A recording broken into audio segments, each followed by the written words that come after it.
Hello my dudes and welcome back to the Steampunk Saga. Now, I never noticed this before, but you see my wrench? That cog around the handle is slowly spinning. I had no idea. That's really cool. Anyway, let's not get distracted. This episode, what I really want to do is expand out the colony, and that's why we're going to be taking the builder's hut to level 2, maybe even level 3. Once we've done that, we can get guard towers around the basin and expand our buildable area by loads. So let's jump in. So the first thing we're going to do is go over to the builder's hut and work out what we need to get to level 2. This is the steampunk style, and the steampunk style is a bit more demanding than most. There's a lot of copper required, but I don't think we're quite at the copper phase yet. So build options, and here we go. This is what's required to get to level 2. And it's nothing too crazy. We have all of this. The one worry I have is this framed paper extra. It's the only thing here that's super tricky that we don't really have access to, and I haven't set up a paper farm yet. So before we go to level 2, we're going to see if we can do that. And I've got an idea for this. If we wanted to use Minecolonies to get paper, we'd have to go pretty deep into the mod. We'd need a university, then we need a plantation to grow the sugarcane. But with the magic of Create, we can kind of skip that step. We'll get to a plantation later on, but I've got a good idea for an area over here where I can build a long, thin paper farm. But it's not just going to be paper, we're also going to use that cactus as well to double whammy it. We're going to farm both cactus and paper if we can, because they're farmed with very similar methods. But before we do that, let's do a bit of decoration because, oh my god, this bar in the middle of the workshop, that's a real health hazard. What if like someone really tall comes into the colony, knocks their head, gets wrapped around the shaft, and oh my god, that's a health and safety violation right there. Now a cool idea I've had is putting the shafts through the floor. What do I mean by that? Well, let me dig this up and I'll show you. So we're going to break first up these shafts. Now what the plan is we're going to feed the shaft down along the floor. We're going to have the shaft exposed because when you right click on the shaft with andesite casing, you cover up the shaft. And it, is a nice, neater way of doing things. So a lot of casing, and we're also going to need this casing for gearboxes too, because they're going to be essential as well. There we go, 1, 2, 3, 4 should be all that we need. And let's just put the rest of these in our backpack. So here we go, this is the plan. We're gonna first up turn some of our gearboxes into vertical ones. In fact, I think they all have to be vertical ones. We'll put one there that feeds down. Then we'll put a shaft here, here. Dig out the floor like this.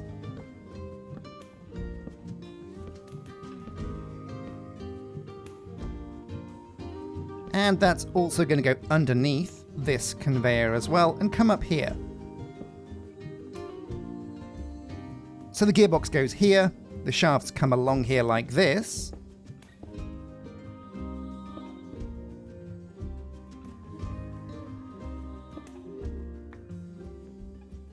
Then a gearbox drags it up like this. And finally another gearbox connects this machine over here. There we go, now everything's spinning again, and if we right click with this casing on the shafts remain turning, but we cover up that floor so it looks a lot neater.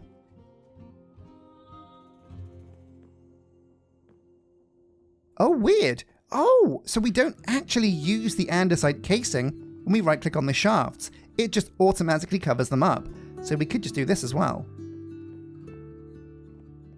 Yeah, no more exposed shafts, no more health and safety violations. Very cool, and this also works like around the entire factory. So if you want to cover up these shafts as well, boom. Or this one, boom. I think it's worth keeping some though, because it is a pretty cool look. Sometimes, yeah, I like seeing exposed shafts. What can I say? So there we go, Mischief Managed. Oh, it's Tier Festa. 7 enchanted books. That's a bit expensive, Tier. You're a bit of an expensive dude. So what are we going to do? How are we going to farm sugarcane and cactus? Well, I've got an idea for a farm. What we're going to do is we're going to use gantries. A gantry is Well, it's like a machine that goes along a shaft and then back. It's pretty simple, but it's really cool. I prefer it to rotating farms. I think they look much better, but they're a bit trickier to set up. But we'll put the important items over there on the left so we know how to craft them. We'll need gantry shafts and a gantry carriage. Not too tricky to make. Cogwheel, casing, and slab. And then andesite alloy, redstone dust. No sweat. That's super easy to make. So let's get to it. I think we've even got everything we need in here already. We'll only need one gantry carriage, and the carriage is the thing that goes along the shaft, and the shaft itself, well, you get 8 per craft, which is a pretty good ratio. So I reckon we'll need we'll go for 32. No, we'll go 40, just in case. These will come in handy later on. So what we're going to do is we're going to have a gantry that goes along this long section over here, and it's going to trim off the top of some cactus and some sugarcane. And that's a very, very simple idea, but we're going to have to make sure that the gantry comes in at the second level, because otherwise it'll take away all of the cactus and all of the sugarcane, and it won't be much of a farm. Now we're also going to embed most of the machinery inside the wall, so we'll dig out some of this cobblestone, and it will look ugly for now, but we can neaten this up later on. Now the big question is, how big do I want this farm? Could we go the whole length? Will we need a lot of paper? Well, we could potentially need a lot of paper. So we'll go fairly big to begin with. Yeah, here we go. This looks pretty cool. Now we're going to bring the gantry shaft along here like this. It goes down very simply, very smart. And there we go. Now we have the gantry shaft in position. We want to put the gantry carriage on this. Now how does this work? Can I right click on the shaft? Oh yeah, there we go. So basically what's going to happen is, if we put rotational force into this shaft, the carriage is going to move in one direction along the shaft. Then when we change the direction of the shaft, it's going to go back the other way. Now it looks like this comes with its own glue, which is pretty handy. We can stick things to the front here and not worry too much about using extra glue. So let's design the farming mechanism itself first. We're going to have to head back up to the workshop and make a few other little create machines. Oh man, this is going to be pretty cool though. So this is real create farming. I wanted to stay away a little bit from create farming because it makes a bit of Minecolonies redundant. If we had a create tree farm, we'd have no need for a forester. And the forester is more important because the forester gives us research and unlocks in the university. And create mod doesn't give us any unlocks. So yeah, what are we going to use to farm with create? Now this is a good question. There is a harvester. Here it is, the mechanical harvester, and let's take a look at this, because this could be what we want. Using mechanical harvesters on contraptions, here we go, yeah, so we're going to stick this to something, it's going to move, and it's going to do the farming for us. They'll harvest and reset any mature crops in their way. Well, sugarcane and cactus aren't really mature crops, so I'm not sure that's what we want to use, but we'll make some because it might be. We'll try this one first. The harvester itself is pretty simple to make. We'll have to grab some iron sheets and some andesite casing, but we can get those, no worries. Let's go get some iron stamped up.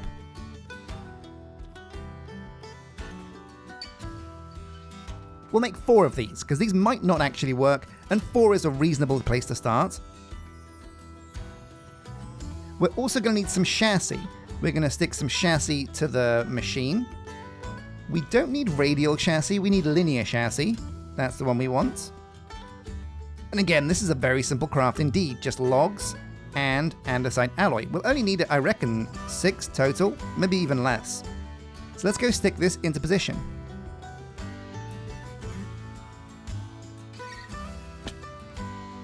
So we stick this on like this. And 4 of those should be fine. What we do now is we stick to the front of this the mechanical harvester. Now what we might need is a harvester on the other side, because when it comes back along the way, it might break the leaves as it goes through them. And we don't want that to happen because then we'll lose a lot of paper and a lot of cactus. Also, I'm not sure if these harvesters can actually dig paper or cactus, so that's going to be exciting to find out. Now, before we do anything, before we improve on this contraption, I want to make sure this thing can move. So what we're going to do is we're going to put some power through this. Now, I've considered, and I think that what we can actually do is add some more water wheels. There's some here, but they power the pods, and I don't want to mess with that because that's in a real sweet spot at the moment. So what I'm going to do is I'm going to craft some more water wheels. We're going to put them in front of this one, right over here, because I reckon we can jam in 4 more water wheels, and that should be plenty to power this little mini farm. So there we go, I've put in 4 more water wheels. We've got this little kind of cubby hole here that we're going to use to feed the power through. If we can find the middle of that water wheel, where's it going to be? There we go, that's the spot. Okay, perfect. Now the shaft is going to have to come this way through here, and we'll bring it around like this. That should be fine. Yeah, there we go. So we'll put a gearbox in the corner there, hook up this shaft, and get this connected to the water wheel. A gearbox there, a shaft here, a few more shafts like this. And you know what? We're going to extend the gantry all the way. Do I have any more gantries? I think I do. Yeah, there we go. And this will just make it look a little bit neater, won't it? Yeah, there we go. Now I'll grab some sleep, and we can get on with the mechanism. Oh yeah, now as you can see, the gantry works, and it's going very, very, very slowly, but it is actually moving. This is really cool. I love it. I love how slow this is. I think it should be slow as well. Now the moment of truth, let's quickly test this to make sure it actually does what we want it to. Here's some sugarcane. I'll just grab some of this up. Ow, don't get pricked on the cactus. Oh man, we haven't got much time. It's slowly making its way across. Oh, hello, Lyra. We'll need a bucket, and yeah, let's get this planted. So here we go, the moment of truth. We'll put down some water here, put some sugarcane there, put some sugarcane on top, and let's see what happens when the farmer gets to the sugarcane. Oh my god, it's so slow, but I love that. It's so cool.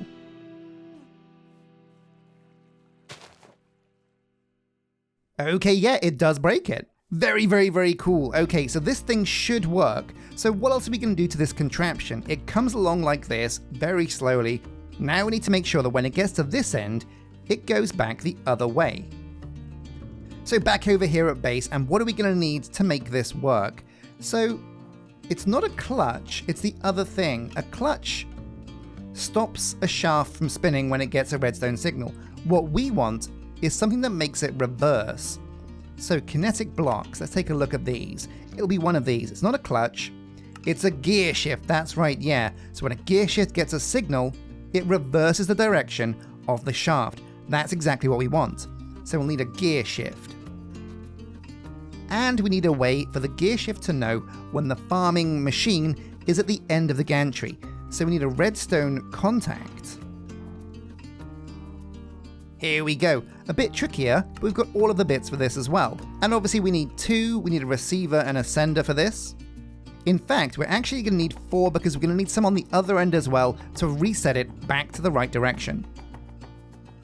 Alrighty, yeah, so the machine has reached the end of its cycle. We're going to break the shaft here and put the gear shift right on this bit because this looks like the perfect spot. There we go, the gear shift. Now we're going to add 1 more linear chassis onto the end of this thing and put a redstone contact on either side. Both sides of this are going to send a redstone signal. Now if we bring some decorative blocks underneath this should be okay. We can put another redstone contact here, like that, and when that's lit up so you can tell it's got the signal. And we'll put some redstone dust. Do I have any of that? Nope, up in the computer. Ooh, oh, I made that jump. That's very impressive.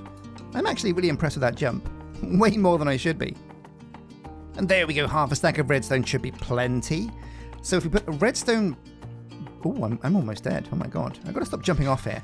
I need to get some bunny slippers or some kind of way to not die from fall damage, because I swear that's going to kill me eventually. Okay. So this should be working now. Oh no, I know exactly what's going on here. Right. So we need to glue the chassis and then put the contacts on. Because the contacts being on either side stop the gantry from moving in any direction. It was like a block. Okay, well let's go and grab the glue. Okay, so the problem was, I think, that the redstone contacts weren't glued. Put some glue here and here.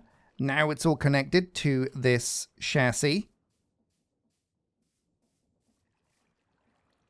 Right-click on the gantry, and it started moving again. Okay, let's see if this works. So the contact should touch here, initiate the redstone signal into the gear shift that then sends it back the other way. Moment of truth, we've just got to wait 10 minutes now for it to finish its cycle. Ugh. Oh no, wait, what if it gets Machoof? What if we farm Machoof? No, I don't think these things do damage. No, we're okay, so you can't get mangled up in the harvester. Good to know. Okay, here we go, moment of truth. It's like some kind of NASA space mission. Contact, contact. Oh. What? What just happened? Oh no. Oh, I see. Right. So what happens is it makes contact and it doesn't get sent in the other direction because as soon as it loses contact, it sucks it back in.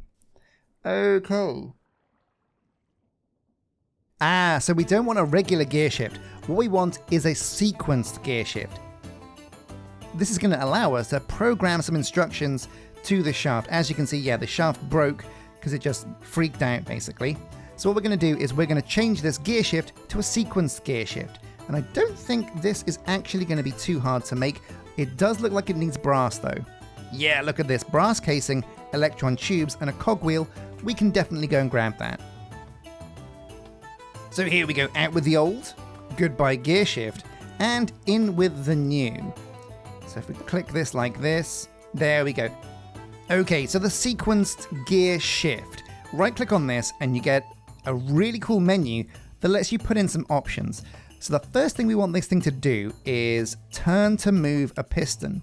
Now what's really cool is you can give this a distance. I don't know how far 5 meters is. Is a meter a block? I think it is. I think 1 block is 1 meter. So we want this to move. We can kind of calculate this. So we want it to move 1, 2, 3, 4, 5, 26, 27, 28 meters. Okay, let's remember that number, 28. So hello, Mr. Gear Shift, move this 28 meters. Then what we wanted to do is come back the other way. So we want to go to turn to move piston, but we want to make sure it's going forwards to start with. Oh, you can even increase the speed as well. Oh, no, wait. Well, let's try that. So double speed forwards, then piston, 28 meters back the other direction. Double speed reversed. Now, I think we need to switch these around. I think it needs to be double speed forwards at the end and double speed reverse to start with, because reversed gets us back that way. Then normal gets us over this way. Oh my god, this is such a technical episode. I thought this was going to be a very simple build. Turns out these machines are actually quite tricky to set up sometimes. So what we want is a slight delay on this redstone. We want it to get to the end of its track, give a slight delay so the gear shift can catch up. Then it sends the pulse and starts everything in motion again. Does that make sense? I hope so. Let's give it a go. So we're going to need a kind of repeater, like a redstone repeater. There's one from Create. It doesn't seem like there's a vanilla one. But pulse repeaters emit a short pulse after a delay. Oh, right, so this is like a vanilla repeater, but upgraded. Looks like you can add quite a long delay, up to an hour. Wow, that's really cool. Okay, let's go and make one of these. Are they tricky to make? No, brass sheets, redstone torch, dust, and some stone, I guess. Okay, no worries. So here we go, my dudes, the moment of truth. We're going to set the pulse repeater here to wait for instead 10 seconds, because we want to give this long enough for it to offload all of the farming materials that it's gathered on its sweep. So the redstone contact will get the signal, it'll wait 10 seconds, then it'll feed the sequence gear shift the signal that'll get it to loop back on its run. Okay, sounds pretty good. While we're waiting for it to come back, we're going to try and set up some of the infrastructure we need to get this working. So there's going to be a chest glued to the end. That's going to come along here. It's going to stop right about here. So we're going to need like a chute to pull items out of the chest. We can do that. Let's go and make ourselves an andesite chute.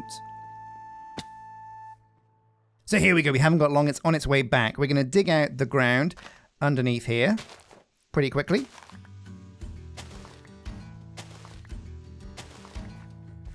We're going to park a chest here. Then above that is going to be a chute. Like that. We'll put a chest on the end of this. We can't do it while it's moving, I don't think. Nope. So we'll wait until it's finished its run. And then what it will do is, when it stops here for 10 seconds, the chest will lock in with the chute and start to send things down into this spruce chest. All of the things that it's gathered on its run. Okay, the moment of truth. It's going to wait 10 seconds, and then it's going to go back in the other direction. I can feel it. Come on. Okay, redstone signal, boom. It's into the repeater. It's going to wait 10 seconds, then that's going to light up and send it back in the other direction. Come on, come on, come on. Yes! Oh my god, we finally did it, my dudes. So we can close the machine down now. Boom. Add a chest on the end. We might need some glue here, so I'll just stick that together. Like that, and then like that. There we go. That's all locked in. And we're good to go. All that we need to do now is make this area just a little bit prettier, and of course add in the sugarcane and the cactus.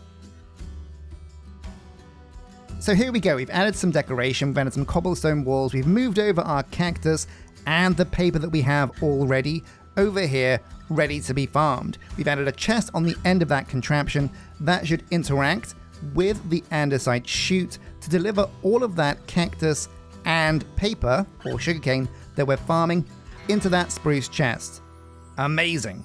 Paper was the only tricky thing. Everything else we have in spades. So let's get that stuff over to Ambriel and we can watch the time lapse of the builder's hut going up to level 2. So the builder's hut from level 1 to level 2. This is usually much earlier that I do this in my Minecolonies playthroughs. We've had some new ones though. I wanted to get as many buildings down as possible to get going. We've also had some massive distractions in the form of Create mod. We've had a lot of fun designing some really cool machines from that, and that's brought our attention a little bit away from the colony. But now we're going back in full force. That gantry farm was the straw that broke the camel's back. Honestly, that took me so long to get right that now I feel like we need a big old break from Create to start investing heavily in our colony. Once the builder's hut is level 2, it's going to look a little bit better. As you can see, it's already starting to shine. But this opens the door to us getting our guard towers to level 2, which means we can capture more territory. Also, there's some other buildings we want to get to level 2 as fast as possible. Chief amongst those being the couriers' huts. Couriers are massively handicapped by the level of their hut, and the higher level you go, the more advanced and quicker your couriers get. And couriers really are so important to the health of your colony if you want to do any kind of automation. And we really do. So getting the couriers' huts to level 2 is going to be vital. In fact, I think that's where we're going to be heading next, because now the builder's hut is level 2. This thing looks pretty cool. Let's go and see what the courier hut needs to get to level 2 as well.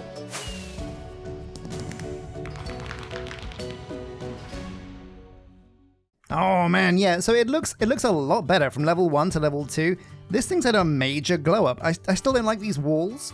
I think there's nice texturing here, but it could have a bit more depth. But all in all, looks pretty good. What about the inside? Oh yeah, oh my god, loads more room in here. Loads more rack space as well. Wait, no, hang on a sec.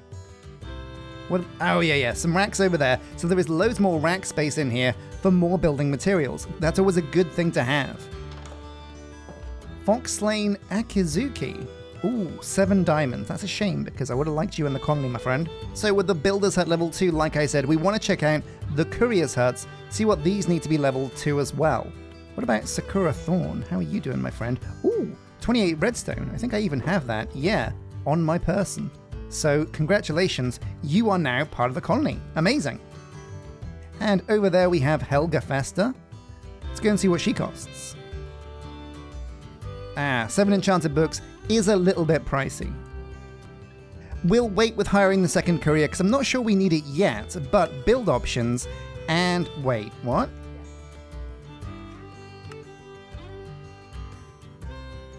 Oh, I get it, right. So the courier's huts are part of the warehouse, and what that means is you don't upgrade the courier's hut separately. When you upgrade the warehouse, you upgrade the courier's huts with it. Okay, well let's see what this costs to get up to level 2. Now this is where we're starting to see things get a bit crazy. Pink wool stairs. Now we can actually make those. I can make pink wool, no sweat. Glass framed thin walls. Red stained glass and glass. Wait, it's glass? Framed with glass? That's interesting. I wonder what that looks like. Beyond that though, this is all stuff we have access to. There's some mossy cobblestone around in various structures, so we can go and dig that up, or we can apply slime to existing cobblestone. That should be fine. Grass, iron bars, brick stairs, and like I said, yeah, things like blue orchids, oxeye daisies, and the rarer flowers that you can find are actually needed in a lot of these builds, so it's always good to grab them when you see them.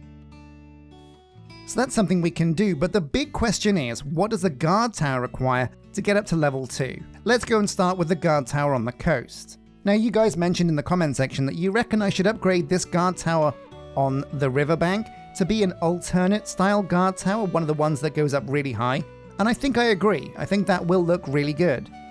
But for level 2, they only really change at level 5, so let's go and see what level 2 wants from this style.